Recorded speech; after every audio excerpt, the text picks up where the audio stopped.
What's up, guys? It's Twigs Trades back with another video, and today I'm going to be talking a stock that's going to be a multi-bagger by the end of this year. Also, I just launched a website. You can check it out in the description, and it's going to have stuff like short-term trades, stock research, my portfolio, and you could also send me suggestions or just leave a comment. So today I'm actually going to be talking about Gamesquare. This is actually going to be my third video, but I really want to make another one just because it's such a steal at this price, and there's been some recent developments. But if you want to catch those, it'll be in a later part of the video. You can skip to that if you already know what the company's about. So if you're not sure what a crypto treasury is, I'm going to explain it to you real quick.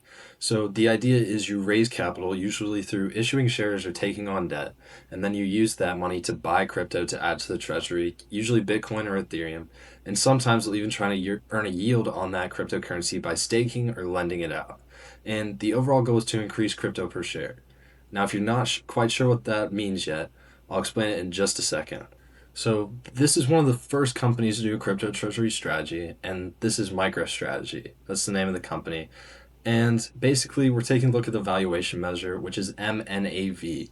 Now, this is the whole thing that keeps the flywheel going. So they issue lots of preferred shares. They have four different types now, take on a lot of debt to try and up the amount of Bitcoin that they own. And right now they own 68 billion, and their market cap is 83 billion. So when you divide the market cap by the net asset value, it is 1.44. So basically, what this means is you are paying $1.44 to get $1 of Bitcoin when you buy into this stock. And the hope is that more people will buy in, the MNAV will go up, they'll be able to issue more shares and repeat and repeat and repeat the cycle. Now, this can't go on forever, obviously, and we'll get into that in a minute.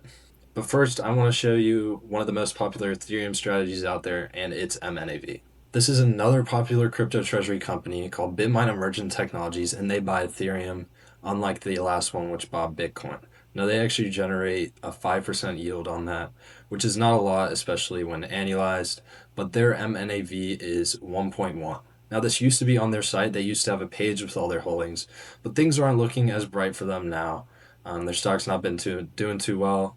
Their MNAV used to be a lot higher, but basically right now it's at 1.1, and this means for every $1.10 you pay for this stock, you own $1 of Ethereum through their company.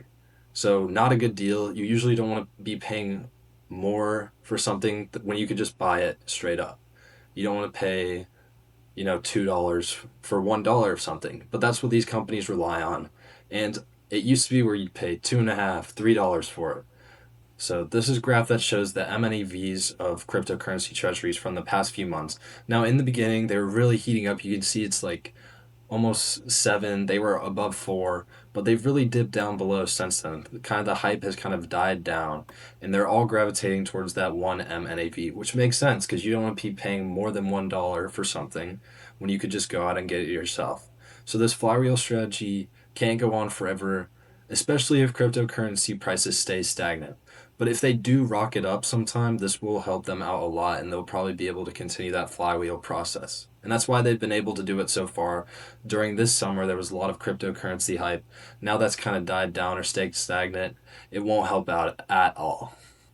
Now, the company I want to talk to you about, Gamesquare, actually reported 90 million in net asset value last month. Let's just call it 80 because Ethereum has had a rough month recently. But if you divide their market cap by that 80 million, you'll get 0.8 MNAV. Now, this is way below crypto treasuries at their peak and those 4s and 5s and 7s, and it's way lower than 1 right now. They never really reached that point of hype in their history, so just going back to 1 would be pretty good, and you get 20% upside immediately, and that's where it should be. Because right now, if you bought in, for each 80 cents, you'd be getting $1 of Ethereum in their treasury. But there are also other upsides. So we talked about MicroStrategy and BMNR and how they fund their treasuries through preferred shares or issuing equity at a discount. Well, GameSquare is actually a bit different. So instead of issuing equity at the money or issuing debt, they sold equity at a 100% premium to the stock price. Now, that means the investor that bought that offering took a 50% haircut off their holdings immediately. And that's unheard of with crypto treasuries, so you've got to think there's some value in that. So yes, you heard me correctly. They sold it for double the stock price at the time. They sold it for $1.50. The stock was sitting at 75 cents. And now it's at 65 cents. So it's looking like a pretty good deal for any new investors that want to get in right now. Now I want to make a comparison to the other Ethereum treasury, BMNR, who tried to issue at a 15% premium, but they attached two free warrants. And basically what that means is they're giving away free shareholder value, and that actually brings down the price to $48. Now the stock was sitting around 55 and they were advertising and boasting about the 70 they were selling them for. But in reality, if you look through the filings, you can see that they attached those two free warrants and that took the price down to $48. And it's also like the Bitcoin MicroStrategy who issued four types of preferred shares and they have to pay dividends on those shares, and it's a lot to take care of. They're going to need to keep paying those dividends. And if the price of Bitcoin doesn't rise, well, their flywheel might crumble down completely. Another good thing about Gamesquare's crypto treasury strategy is they earn a strong yield. So they partnered with Dialect, a Swedish crypto firm, and target 8 to 14% annualized return on their Ethereum. Now this is about 500 to 600,000 per month in free cash flow. And they have the first 2 months results of their staking and lending strategies on their website if you want to check it out. And this is much better than Coinbase's, which is at 2%. So it's four times Coinbase's strategy and double BMNR's, which is at 5%. So this gives them another advantage in their crypto treasury by earning that strong yield compared to some of these other companies and getting that 500 to 600,000 per month in free cash flow. I know I promised a multi-bagger stock, and so far all I've said is they have a zero point 0.8 MNAV, and that's only 20% upside. Well, what if I told you their crypto could go to zero? Ethereum could go to zero, they could lose all their holdings, and this company would still be undervalued. And that's what's so special about it, because all these other companies, they don't have organic businesses. MicroStrategy does not have an organic business. BMNR does not have an organic business, and when they did, they were loss-making companies. But this one, it's been loss-making in the past, but it has a bright future. They've taken steps toward profitability, and I'll explain their business, I'll explain why it will succeed, and I'll talk about the future outlook for this company. So what does Gamesquare do? Well, they own a bunch of companies that work in gaming and media, and they offer services like agency, campaigns, and data analytics. So let's take a look at some of these. Now, the first one most of you have probably all heard of, and that's FaZe Clan. Well, they own the esports side, they don't own the part with all the streamers and all that. But they host tournaments, get sponsorships, and this is the profitable side of FaZe. So the next company they own is Zoned. And this is a marketing and creative agency that helps brands connect with younger audiences by building campaigns and experiences within games and pop culture spaces. This is through stuff like making games in Fortnite. I think they did one with SpongeBob where they made a game for them to market their movie. And customers include Jack in the Box, Epic Games, Paramount, the Dallas Cowboys, and there's a few more as well. Another one of their subsidiaries is Code Red. So they work with publishers, tournament organizers, esports teams, broadcasters, sports clubs, investors, and a bunch of brands. And they give advice on strategies, opportunities, and solutions for business.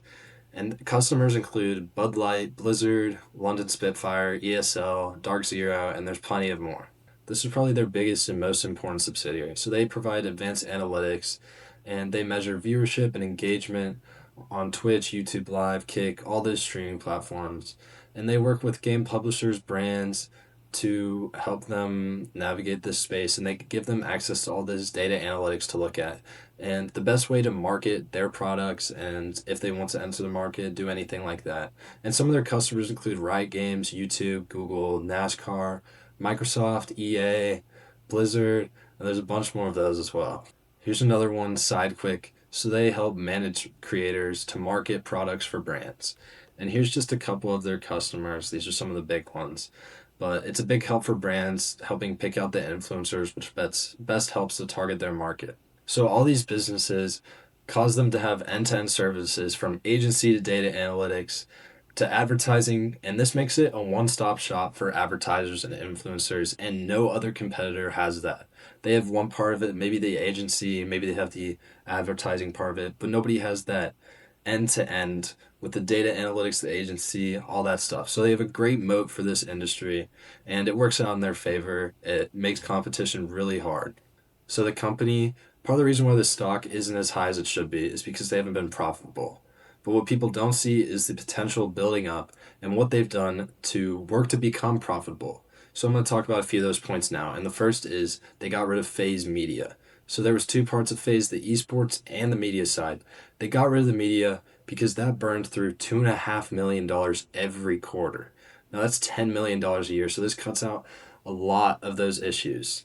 Now they also just got rid of Frankly Media. So they also contributed an EBITDA loss of 1.1 million, and that'll be going away too. So they've also announced they're consolidating some of their businesses to save $5 million annually. That'll be a big help to cut costs. Now, there's some great news that's recently come out. So during their last quarter, they actually projected profitability for Q3, yes, this quarter, and they're going to scale from here. So they're cutting off all the fat, and now they're showing off the muscle, they're getting profitability, and they're just going to scale that up from here. So not only have they cut costs, but they also announced an acquisition of Click Management, which will provide 1.2 in annualized EBITDA. So they're getting rid of those cash burning businesses, and they've brought in some of the ones that are profitable. Now, you remember that 500 to 600,000 of free cash flow? Well, at the end of each month, they actually used that to buy back stock. And they did this month, and they bought back $600,000 worth of shares. Now, I've never seen a penny stock buy back shares before, and that should be a sign to all investors out there they are confident they are going to be profitable. And they're going to be doing these buybacks every month using that 8 to 14% yield from the Ethereum. And that'll help a lot in taking some of those outstanding shares away and bringing shareholder value. Now, getting rid of some of their biggest businesses also bring down revenues a little bit, but I'll give you some good news. They did release guidance for the second half of this year, and that is going to be $37 million in revenue and an adjusted EBITDA of $3 million. Now, they were EBITDA negative for a long, long time, so this is a great sign, especially with the guiding profitability for Q3. Now, let's take a look at some of the valuation.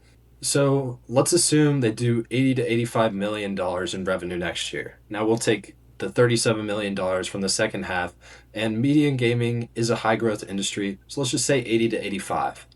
Well, their market cap is 66 million, so they're trading below one price to sales, and they should be priced at least around 2 or 3, maybe even higher, just because of how high growth this industry really is.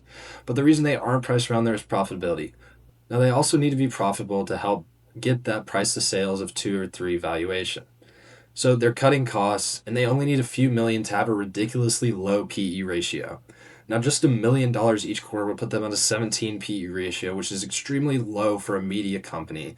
And they don't even have to get as much as a million, and they'd still be undervalued. They should at least be around a 30 PE just because of the media, maybe even higher with the industry they're in. But if they continue to scale from here, build up those profits, this will easily be a $3 stock in no time. Now imagine combining that organic business valuation with the treasury valuation. When we were talking about the organic business valuation, we didn't even mention crypto, we didn't mention anything. We were just talking about price to sales, price to earnings. But others like MicroStrategy and BMNR are trading at MNAVs higher than 1, and they don't even have a profitable organic business. Not one as close to Gamesquare. I mean, they're doing more revenue than they are in their market cap, and they have a treasury worth more than their market cap as well. I don't even know what the valuation would be of that, but it certainly isn't $66 million. Now, they'll have to prove a few things first, of course, and that'll be shown in Q3, and I have no doubt they will. I mean, they're guiding profitability for Q3. They've given out strong guidance for the second half of the year, so who knows what it's going to be valued at. But I can tell you with certainty that today, the treasury and the organic business combined is at least worth 2 to 3 times more than it actually is. So you are getting these shares extremely cheaply. Don't miss out on this opportunity. You won't have to wait too long because this is an instant multi-bagger given each part of the company is undervalued in its own right. They'll be buying back shares from that Ethereum yield, and honestly, even if they didn't do that, it would still be undervalued. So it's easily worth 2 to 3 times more than the current stock price. And it could be more than that over time if they continue to scale up these profitable businesses. They've been cutting off the fat and building up the muscle through share buybacks, a good treasury strategy, not diluting existing shareholders, and they're guiding profitability, positive adjusted EBITDA for the second half of this year. And I expect that to continue into the future since they got rid of those businesses. So don't miss out on this opportunity. I mean, if you take a look at my website, you'll see that 30% of my portfolio is in this stock. And that's just how confident I am in this company. I've looked through all the filings, I've done a ton of research. And when you find a bet this good, I'm going to take it every time. The risk to reward is just too great here for me to ignore. And I hope you guys can see that too because it's a really great opportunity. So if you like this video, leave a like, subscribe, check out my links, check out my website, leave a suggestion, a comment, anything. I'm happy to hear anything. And I'll see you guys next time.